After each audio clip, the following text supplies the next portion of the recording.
नमों विष्णुप्रदाय कृष्णपृष्ठाय भूतले श्रीमते जयपताका स्वामिनीति नामिने नमाचार्य प्रदाय निताय कृपा प्रदायिने गौरगतधामोदय नगर ग्रामतारिणे वाञ्छाकल्पतरुभ्यश्च कृपा सिन्धुभ्येव च पतितानां पावनेभ्यो वैष्णवेभ्यो नमो नमः। जय पतित पावन गुरु महाराज की जय, श्रील प्रभुपाद की जय, निताई कौशिकनाथ प्रेमानंदे हरि हरि हरे कृष्ण। আমার পিতা বললেন, আমাকে একটু বুঝিয়ে বলবেন এই আজীবন সদস্যটি কি? সুতরাং প্রভুপাদ ব্যাখ্যা করলেন, আমরা সারা পৃথিবী জুড়ে অনেক মন্দির করতে যাচ্ছি যেখানে অতিথিশালা থাকবে এবং আমাদের আজীবন সদস্যরা সেখানে থাকতে পারবেন।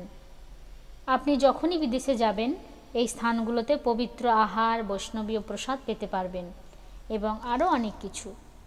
আপনি আমাদের মন্দিরের সব রকম অনুষ্ঠানেও যোগ দিতে পারবেন। আমার পিতা খুব উৎসাহী হলেন। তিনি বললেন, হ্যাঁ হ্যাঁ, আমি এটা করতে চাই। কত টাকা লাগবে? সেই সময়কার অনুযায়ী প্রভুপাদ বললেন 1101 টাকা। আমার কাছে মনে হয়েছিল অনর্থক কারণে এতগুলো টাকা দেওয়া। আমি ভেবেছিলাম এটা একটা বিশাল প্রতারণা এবং বিনিময়ে হয়তো খুবই সামান্য কিছু থাকবে। তাই আমি আস্তে করে বাবাকে এক পাশে ডেকে নিয়ে বললাম, তুমি কি সত্যি এটার সদস্য হতে চাইছো?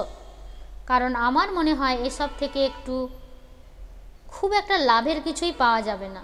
বাবা বললেন, না না না, এরা খুবই ভালো মানুষ এবং এরা অত্যন্ত গুরুত্বপূর্ণ কাজ করছে।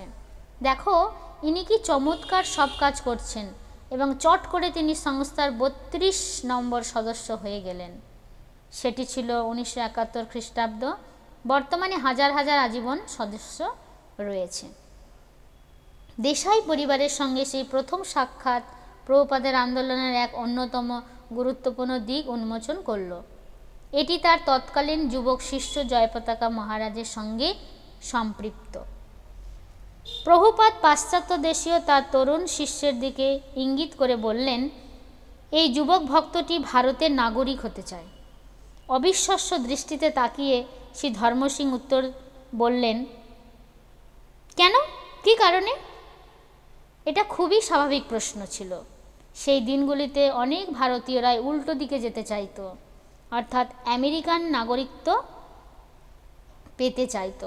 তারা মনে করত যে আধুনিক পরিপাট্য আর প্রযুক্তিগত দিকে থেকে পাশ্চাত্য ছিল অপেক্ষাকৃত অধিক উন্নত।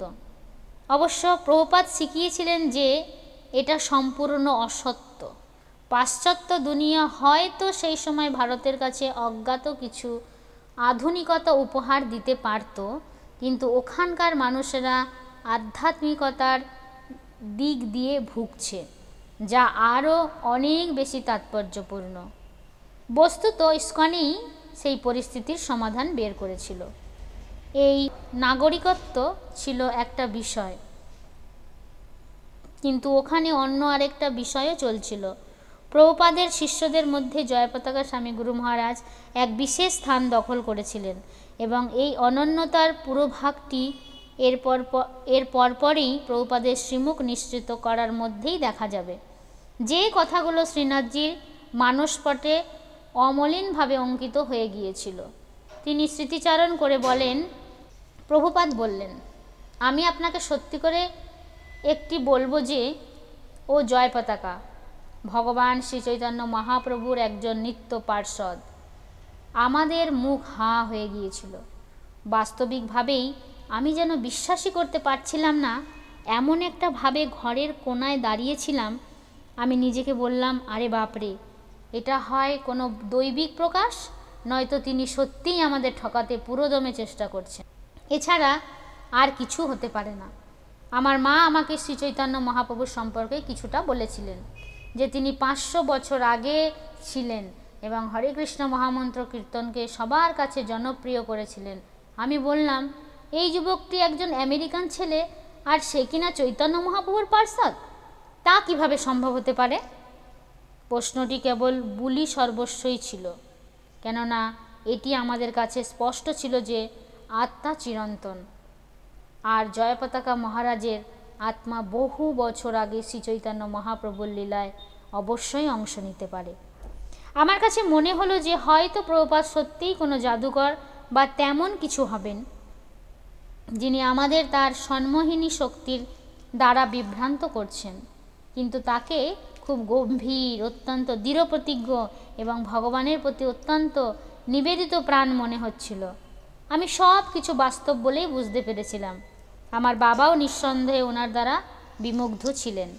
তারপর আমি ভাবলাম, কেন নয়, যদি আমরা দেহের অভ্যন্তরে স্থিত আত্মাই হয়ে থাকি এবং এই ছেলেটি পারমার্থিক জীবনের ব্যাপারে এতটাই ঐকান্তিক হতে পারে যেমনটা তাকে দেখা যাচ্ছে, তাহলে কেনই বা সে ভগবান শ্রীচৈতন্য মহাপ্রভুর নিত্য পার্ষদ হতে পারে না? প্রভুপাদ বলতে থাকেন, হ্যাঁ, প্রকৃতপক্ষে আমার গুরু মহারাজ কৃষ্ণ ভাবনামৃত প্রসারে আমাকে সাহায্য করার জন্য শ্রীচৈতন্য মহাপ্রভুর অনেক পার্ষদদের পাঠিয়েছেন। আমরা বাকরুদ্ধ হয়ে গেলাম। স্পষ্টতই প্রভুপাদের মধ্যে এক অসাধারণ চিন্ময় দৃষ্টি ছিল এবং তিনি এই সব কিছু অনুভব করতে পারতেন। তারপর তিনি জয়পতাকা স্বামীর দিকে ইঙ্গিত করে বললেন, দয়া করে উঠে দাঁড়াও। এবং যখন জয়পতাকা স্বামী উঠে দাঁড়ালেন, আমি গভীরভাবে শুনছিলাম। প্রভুপাদ তখন সবচাইতে চমৎকার উক্তিটি করলেন। তিনি বললেন, একদিন এই তরুণ ছেলেটি বাংলা ভাষায় শ্রীচৈতন্য মহাপ্রভুর বাণী প্রচার করবে এবং গৌড়ীয় বৈষ্ণব ঐতিহ্যের ধারায় বাঙালি শিষ্য করবে। আমরা অভিভূত হয়ে গেলাম, কিন্তু প্রভুপাদ এতটাই দৃঢ় বিশ্বাসের সাথে কথাগুলো বললেন যে আমরা জানতাম তা হবেই হবে। আসলে বহুদিন আগে তাকে ভারতীয় নাগরিক বানানোর জন্য আমার বাবাকে কৃতজ্ঞতা জানিয়ে জয়পতাকা স্বামী মহারাজের লেখা পত্রটি এখনো আমার কাছে। হে গোবিন্দ রাখ শরণ